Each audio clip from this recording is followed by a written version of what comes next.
Hi everyone, thanks for joining. I'm Michelle Crawford and today I'm excited to kick off a brand new video series called Getting Started with Watercolor. This series will be all about the basics that you need to know to start your journey in watercolor. In today's video, the first in this series, will be all about watercolor supplies. Before we jump right in, I do want to stop and say a warm welcome to all of the new members of our Watercolor for Real Beginners Facebook group. And if you're joining us from YouTube, come check us out. I'll post a link in the description. So let's talk about watercolor art supplies. It can be really overwhelming as a beginner, especially a real beginner, to understand exactly what you need to begin your watercolor journey as far as the items, and then also kind of choosing which items to buy. So let's just go through the list and then talk a little bit about each one. So of course, as a watercolor artist, you're going to need some paint and a palette. You'll also need water, very important for watercolor painting. You'll need some brushes as well as some paper or some type of sketchbook, a towel like you see here. A color wheel is really handy. You'll also want to have some tape, masking tape, and then some type of surface or board to paint on. We'll talk about why. And then also it's good to have a pencil and an eraser. So let's learn a little bit more about each of these. I'll keep it, again, really basic, just kind of give you like what you need to know about each of these items so that you can make a great decision on which to purchase on your watercolor journey. So the first thing is paint. Typically, you'll see watercolor paint in pans like you see here. Essentially, this is watercolor paint that has been poured into a pan and then it's dry, and so you see I can touch the paint, it's completely dry, and you'll actually activate the paint with water. And you have also, a lot of these have like a built-in palette in the lid like you see here on this little Centiliter palette, and so this could be your palette. You could also have, a palette kind of like this, or even a plate or a dish would work just as well. You can also buy paints in tubes, and typically some artists paint with them straight out of the tube, but I think most prefer to, and beginners typically will prefer to put the paint in a pan and let it dry.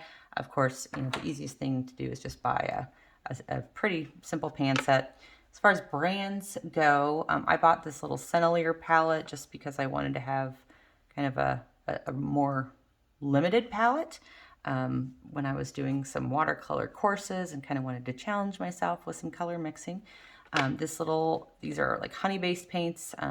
One thing I learned about them is they don't really work really well if you're trying to do any cool techniques with salts, but that's for another day. When I started my journey, I started with Winsor Newton Cotman paint, which is their kind of intermediate grade paints. They work really well. They do have a professional series paint, which is a little more expensive, but don't be overwhelmed by this. This, again, is a pan set. I bought a fairly large pan set, but it was still really inexpensive compared to a lot of other brands out there, and this is really good paint. They also make some much more limited palettes, pan sets, similar to like what you would see as far as the number of colors in this Centiliter palette. So I really recommend Winsor Newton Cotman, something like Centiliter, or even the Prang paints, which kind of, my daughter uses them, but if you see the Prang, they're kind of the same set of watercolor paints you would see from like elementary school, but they're actually really high quality paints. So that's really all you need to know. There's don't get too overwhelmed by paints or which colors. If you are able to find just any type of pan set that has 10, 12 colors in it, or you'll be doing really fine. All right, so next let's talk about palettes. Again, a lot of these pan sets come with them attached, and like I said, just use, if you don't have something specific, you could use a plate. Porcelain works really well. I've got a couple like small palettes that I just kind of like do some mixing on sometimes, but you know, essentially just has to be some type of like a porcelain or even a plastic tray, like, and it helps that it's white so you can see the colors that you're mixing. All right, so let's talk about water. And so you'll see I have 2 water jars here. It honestly doesn't really matter. Do what works for you. I started with just kind of like a big jar of water. I did realize kind of quickly that that wasn't really great for my brushes. So you'll notice I have these small jars. They're shorter, and I only put enough water in them that the water doesn't go past like this part of the brush. You can kind of ruin your brushes that way. And so I've got these just kind of 2 jars of water. So why 2 jars?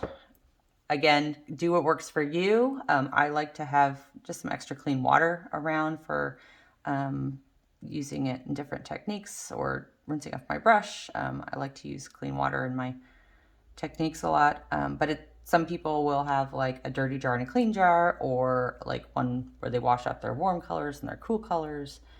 I've tried that, and everything always just ends up brown anyway. So no big deal. Jar, glass of water, it's all you really need.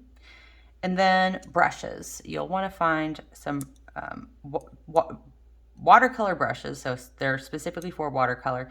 And you want to start with some round brushes. So round brushes are really versatile. They come in different sizes. You don't need like a ton of them. You don't really need really fancy brushes. These are Princeton snap brushes. They're synthetic. What I think makes these great for beginners is the reason why they call them snap brushes is because you see like when you apply pressure and let go, the brushes snap back really fast. And so you get a lot of resistance on the paper, and it's, I think, a little bit more natural for beginners. If you use like softer brushes, you have to have a much lighter touch, I think, with how you're applying the paint to the paper. So these Princeton snap brushes are great. Another brand, another type of brush I like from Princeton are these Aqua Elite. They're, again, a little bit softer than these. It's kind of like what I graduated to once I was ready to like push myself a little bit further and challenge myself with my painting. And then I really like these Craftimo brushes. They're also pretty inexpensive, but it's like a bamboo brush, but similar in shape and snappiness. So you'll hear lots of people talk about their brushes, and there are some really expensive ones, but honestly, this is all you really need to get started. And I've got like a 4 and a 6 and like a 10. I think, are some good sizes to have. So then let's talk about paper. There is lots of different types of paper. Paper that comes in bound sketchbooks. This right here is kind of a sketchbook where I could remove the paper. But essentially, you're going to want to look for paper that's specifically meant for watercolor. This is Canson watercolor paper. This is pretty good standard for like inexpensive paper that also performs really well. But you're going to want to look for a paper that's thick enough that it's not going to like really warp a lot when you add water to it. So the number you see here, it says 140 pound or 300 gram. That's pretty decent watercolor paper, and that means that the paper is like pretty thick. And so this is about the thickness of the paper. You want to, if you have bad paper, I noticed early on that that was one of the things that was really frustrating for me, because I would try tutorials and they wouldn't turn out the way the artist was doing them. And so one of the things I realized was having decent paper. You don't have to like go out and buy Arches paper, which I do love Arches paper. If I'm going to paint something that like I want to eventually frame, I will use this. But a lot of times I'll use this Canson XL.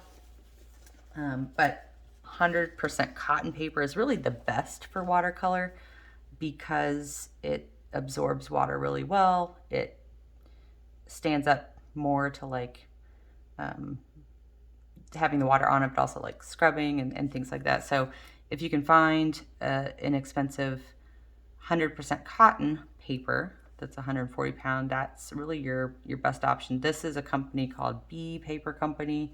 I bought this on Amazon. It's pretty inexpensive. This is kind of the paper I use when I'm practicing, or again, if I'm not gonna frame something. And then again, I really like the Arches paper, but it can be expensive. So this is another brand, Paul Rubens, that I found that is 100% watercolor paper. I also found this on Amazon. I think they make like paints and stuff too, which I've heard really great reviews about. But I have used this paper and see that it's to me, just as like high quality as Arches, even though it's you know, a little less expensive. The other thing you'll notice when you're buying paper is there's hot press and cold press. And so all that really means is how they press the paper and what the texture is going to be. So typically cold press paper is going to be really rough and textured. It's going to give you that typical kind of watercolor look. It's really great because the water can get in between the different like toothy texture of the paper.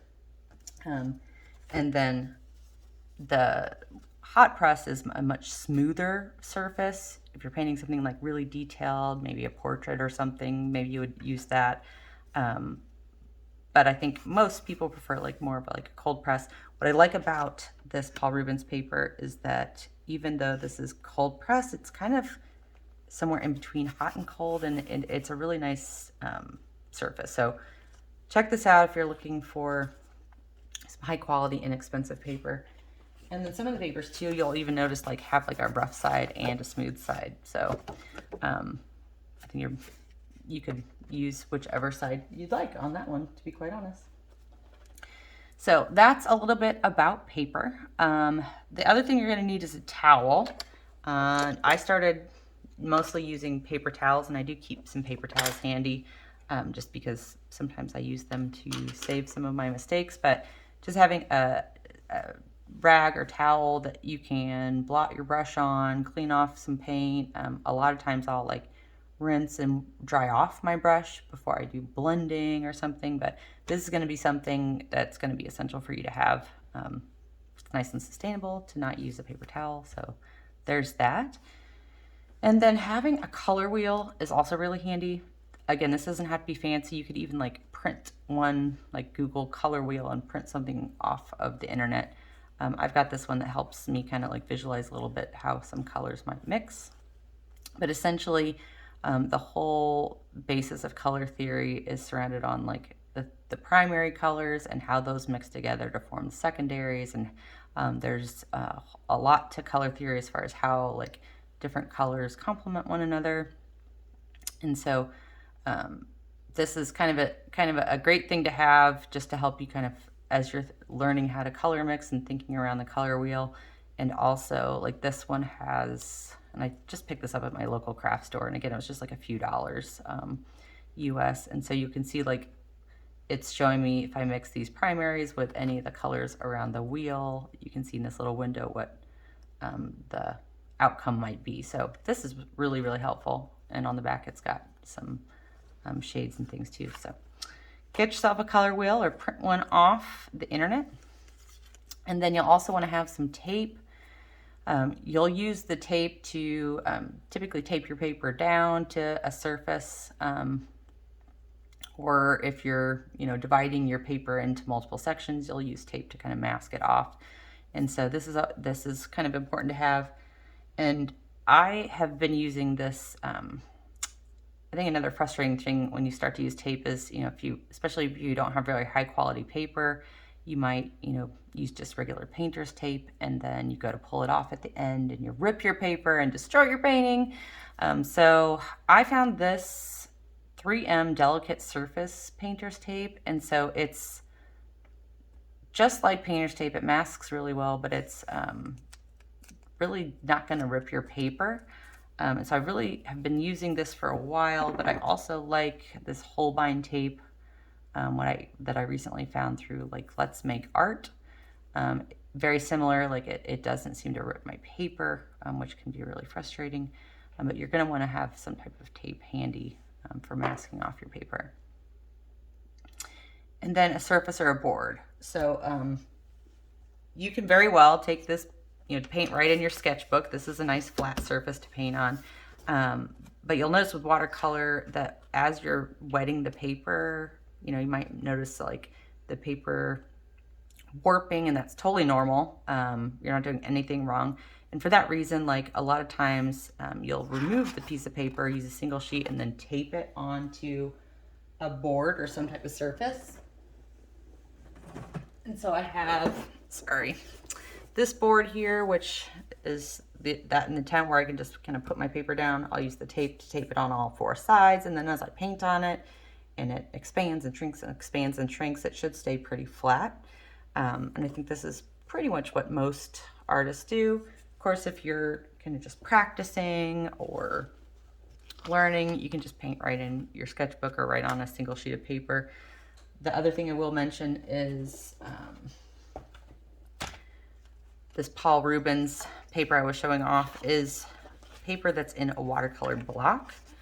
And so you'll notice that this at first kind of looks like a notebook, but really it's glued on all 4 sides, and then there's this tiny little slit at the top. And it's essentially, you'll paint on this, so you don't have to tape your paper to a surface. I sometimes will still tape a border around it. I don't know why. But essentially once you're done, you just remove the whole sheet by putting like your palette knife in and pulling it all around, and it like removes it from the block. So if taping just isn't for you, because that sounds like a lot of work, and there's like some people stretch their paper, I honestly think blocks are really convenient, and I use them quite a bit, and so that could be one option for you. And then let's talk about pencil and eraser. So, I mean, pretty simple, like any pencil honestly will do, but if you do have an HB pencil, and I apologize, I just lost my pencil. My cat, whose name is Paper, likes to take my pencils, surprisingly. But essentially a pencil and then eraser. You can really use any eraser you want, but typically what I'll do is either transfer an image to my paper or draw a reference image with my pencil, and essentially the pencil is made out of graphite. What a kneaded eraser is it's a kind of a malleable eraser. It's kind of feels like clay or Play-Doh, and essentially you can erase with it, but a lot of times what I'll do is I'll draw out my sketch, and then I'll just like knead or press this into the paper, and it actually will start to lift up some of the graphite. So I'll draw, lighten up my drawing, and then with the kneaded eraser, and then it's not going to show through at the end of the watercolor painting. If you like that, you can definitely leave it, but this has been a really nifty tool to have. So essentially that's all you really need, except there maybe a little bit of patience. I think learning anything new takes a little bit of patience. Have grace with yourself, enjoy it, have fun. I picked up the hobby during COVID, July of 2020, but I'm not exactly sure what made me decide to buy some watercolor paint. But it's something like I eventually learned to love, and I just had to find, again, the right supplies, the right artist to follow, and find lots of different ways to answer the questions that I had. So hopefully this video and this series and this Facebook group will help all of you on your watercolor journey as real beginners. And I can share some of the things that I've learned along the way. I may not be painting a masterpiece on here every day, which to me is totally fine, but I would like to share the things that I've learned along my journey to help you along yours. So thank you for watching today. Please stay tuned for more videos in this series, and I really look forward to getting to know more of you on the Facebook group. Thanks, and have a great day.